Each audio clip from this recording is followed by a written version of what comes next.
Helena Bastos sempre acreditou que a vida tinha um modo peculiar de testar as pessoas justamente nos momentos em que elas mais desejavam descansar. Aos 39 anos, ela era a imagem perfeita de uma mulher que fazia mais do que podia, sustentando com os próprios ombros o peso de um mundo que insistia em desabar. Enfermeira há quase 2 décadas, dedicava os dias e muitas noites aos corredores desgastados do Hospital Municipal São Lucas, onde aprendeu desde cedo que a fragilidade humana era mais complexa do que qualquer manual pudesse descrever. Apesar de tudo, havia dentro dela uma força silenciosa, quase invisível, que parecia impulsioná-la sempre um pouco mais adiante, mesmo quando o corpo implorava para parar. Mas nos últimos meses, aquela força começava a se desfazer. Era como se cada célula de seu corpo gritasse por socorro, enquanto ela tentava ignorar o caos crescente que se instalava em sua vida. Tudo começou quando sua irmã mais nova, Clarice, desapareceu misteriosamente após sair de casa para um plantão noturno em uma clínica particular. Clarice era radiologista e trabalhava em 2 empregos para juntar dinheiro suficiente para cursar medicina. Helena a admirava profundamente, porque via nela não apenas determinação, mas uma pureza que parecia rara demais no mundo. Quando Clarice não apareceu no dia seguinte e não atendeu nenhuma ligação, Helena sentiu algo dentro de si se partir. Não era apenas preocupação. Era uma certeza gelada que se instalava em seu peito como se conhecesse a verdade antes mesmo que ela se revelasse.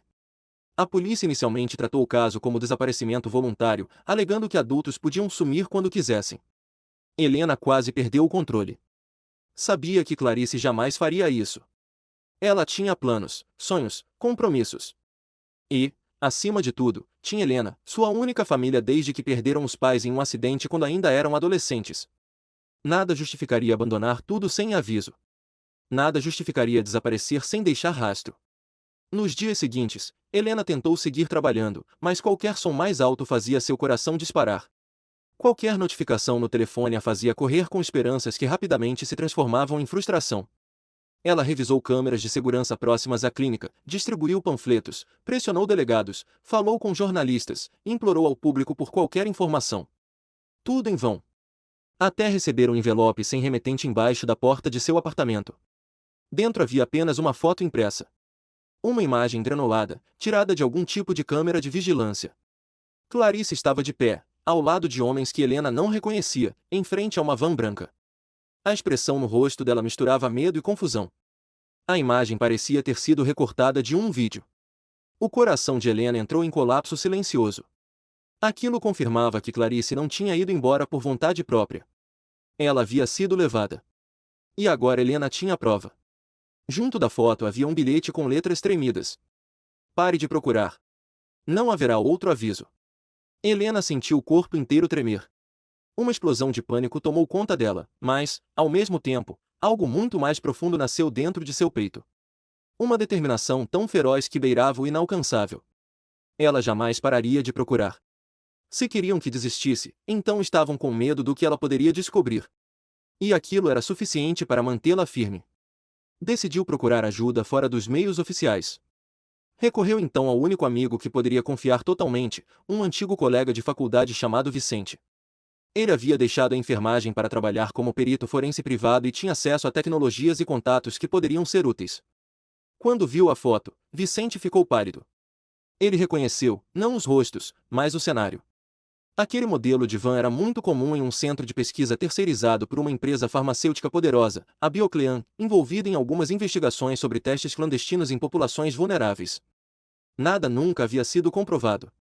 Tudo sempre terminava em acordos silenciosos e falta de provas. Mas havia rumores. Muitos rumores. Helena sentiu a respiração travar.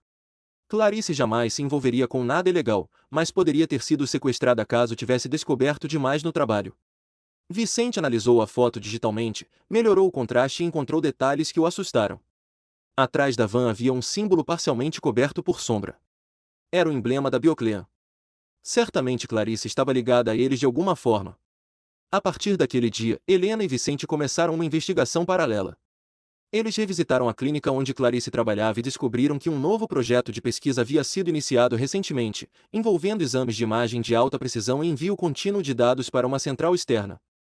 Quando pediram acesso aos registros de Clarice, foram informados de que ela fora transferida para outro setor antes de desaparecer. Helena percebeu de imediato que era mentira. Clarice teria contado. Sempre contava. Uma recepcionista que parecia nervosa demais comentou, baixinho, que havia gente observando Helena há dias. E sugeriu que ela fosse embora antes que fosse tarde. Helena saiu dali com a sensação de que cada passo que dava era observado por olhos invisíveis. Àquela altura, sua vida pessoal já estava completamente destruída. Ela mal dormia, mal comia, os plantões no hospital se tornaram quase impossíveis de cumprir, e sua mente parecia uma corda prestes a estourar. Cada lembrança de Clarice criança, sorrindo ao correr pelas ruas poeirentas do bairro onde cresceram, atormentava Helena com a possibilidade de nunca mais vê-la viva. Certa noite, enquanto revisava documentos com Vicente, receberam uma mensagem anônima com um endereço. Sem texto. Apenas o local. Era um galpão abandonado onde, segundo rumores, a Bioclean realizará experimentos anos atrás. Helena sabia que poderia ser uma armadilha, mas não tinha escolha. Vestiu uma jaqueta velha, prendeu o cabelo e respirou fundo antes de entrar no carro com Vicente. Quando chegaram, a atmosfera era tão pesada que parecia material. O galpão estava cercado de mato. Não havia sinais de vida. Vicente usou uma lanterna potente e caminhou ao lado de Helena até a entrada enferrujada. O cheiro de ferrugem e mofo invadia tudo. Lá dentro encontraram apenas caixas vazias, restos de aparelhos e fichas queimadas. Mas Helena sentiu que havia algo estranho ali. Uma sensação quase instintiva. E estava certa. Debaixo de uma mesa caída, havia uma pasta metálica com o nome de Clarice escrito à mão. Suas mãos tremeram enquanto abria. Dentro havia laudos médicos, registros de exames de imagem, relatórios de pesquisas e fotos que mostravam Clarice conectada a aparelhos complexos, com sensores pelo corpo. Helena conteve um grito. Vicente analisou alguns documentos rapidamente e percebeu que aquilo não era apenas uma coleta de dados. Era um estudo experimental envolvendo radiação controlada e testes neurológicos. O tipo de pesquisa que somente poderia ocorrer dentro de protocolos extremamente rígidos, quase impossíveis de serem aprovados. E Clarice parecia ser a principal paciente. Ou melhor, cobaia. Helena chorou silenciosamente. Não conseguia imaginar a irmã naquele estado, submetida àquilo contra sua vontade. Mas no fundo, uma dúvida gigantesca ecoava. Por que Clarice? Por que ela teria sido escolhida entre tantos outros profissionais de saúde? A resposta veio enquanto Helena folheava os papéis. Um dos documentos mencionava um gene raro identificado em Clarice durante um exame de rotina. Um gene relacionado à resistência celular incomum, potencialmente útil em experimentos de terapia avançada. Clarice havia sido selecionada justamente por ser biologicamente diferente da maioria. Aquilo era cruel, monstruoso, desumano. Decidida a aprofundar ainda mais, Helena e Vicente encontraram, no final da pasta, uma chave eletrônica com o símbolo da Bioclean. Era certamente um cartão de acesso a alguma instalação. Usando contatos, Vicente descobriu que a empresa mantinha um laboratório subterrâneo clandestino, disfarçado como depósito de equipamentos, nos limites da cidade. Helena sentiu novamente o coração acelerar de forma dolorosa. Talvez Clarice estivesse ali. Talvez ainda estivesse viva. Na noite seguinte, eles foram até o local. Era um prédio simples, sem qualquer identificação. O cartão abriu a porta sem dificuldade. O corredor interno era moderno demais para um depósito. Pisos limpos, iluminação fria, câmeras em todos os cantos. Um silêncio que parecia gritar. Helena caminhava com passos curtos, contendo o desejo de correr. Ao fundo, encontraram uma porta metálica trancada digitalmente. O cartão funcionou novamente. O que viram deixou ambos sem ar. A sala estava vazia, mas havia marcas no chão, como se equipamentos pesados tivessem sido removidos às pressas. Nas paredes, ganchos de metal deixavam claro que algo ou alguém havia sido mantido ali. No canto da sala, encontraram um monitor quebrado e uma pasta caída no chão. Dentro dela havia um nome escrito em vermelho. Clarice Bastos. E logo abaixo, uma anotação. Transferida para a unidade Zeta. Helena nunca ouviu falar daquele lugar, mas Vicente sim. Era um dos rumores mais perigosos envolvendo a Bioclean. Uma instalação completamente ilegal, localizada em uma área rural afastada, usada para experimentos que jamais poderiam vir a público. De repente, um alarme começou a tocar. Câmeras haviam detectado movimento. Vicente puxou Helena pelo braço e eles correram para fora. A adrenalina deixou tudo mais rápido, mais turvo, mais desesperado. Helena dirigiu de volta para casa sem conseguir pensar direito, apenas respirando em soluços.